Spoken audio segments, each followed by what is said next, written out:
Lisbon wakes up each day with the sound of trams rolling past tiled buildings, the scent of fresh coffee in the air, and the slow hum of a city steeped in history. For many locals, the city they grew up in no longer feels like home. The rising cost of living, especially housing, has turned everyday life into a struggle, and the dream of owning or even renting a home in their own neighborhood has slowly slipped out of reach. Over the past 10 years, the cost of property in Lisbon and other major Portuguese cities has soared by more than 250%. For context, a one-bedroom apartment in the city can now set someone back around €2,000 each month. That figure might not shock a wealthy investor flying in from abroad, but for the average Portuguese worker earning close to minimum wage, it's a devastating reality. And for many, the dream of living in the city where they were born has become something distant, something they can no longer afford. The roots of this shift can be traced back to 2012, when the country introduced the Golden Visa scheme. The idea was simple: bring in foreign money by offering residency to those willing to invest in the country. At first, it looked like a clever move. Portugal was still recovering from the financial crisis, and any injection of capital was welcomed. But what wasn't anticipated was how those investments would distort the housing market. Foreign investors bought up properties not to live in, but to hold as assets or to rent out short-term to tourists. Entire neighborhoods began to change. Homes that once held generations of Portuguese families were suddenly standing empty or were turned into slick modern Airbnbs, catering to visitors staying for just a few nights.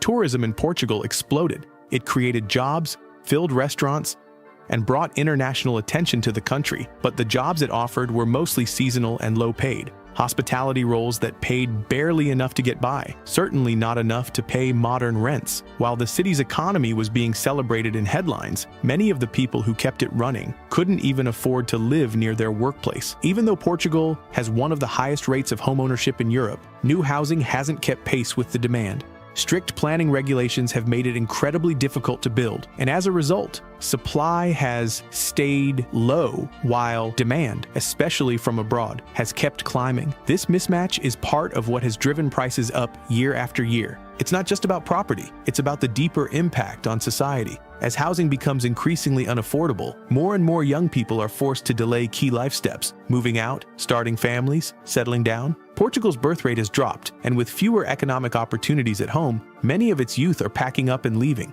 This isn't just a housing crisis, it's a population crisis too. Whole generations are being quietly lost. At the same time, some of the country's most important companies and assets have been sold off to foreign investors. Energy firms, insurance giants, even parts of the healthcare sector, once proudly Portuguese, are now controlled by interests overseas. The profits that could have been reinvested into the national economy are flowing elsewhere. The sense that Portugal is being sold, piece by piece, isn't just an emotional one, it's backed by reality. The introduction of the digital nomad visa is the most recent chapter in this story. It was designed to attract remote workers from wealthier countries, offering them residency if they earned above a certain threshold. Again, the policy benefits those who already have high-paying jobs. While these newcomers may enjoy a great quality of life here, working from cafes with ocean views and enjoying Portugal's relaxed pace, the locals continue to struggle. Their wages haven't changed much in years. The truth is, the model Portugal has embraced of attracting wealth from abroad without fully protecting its own people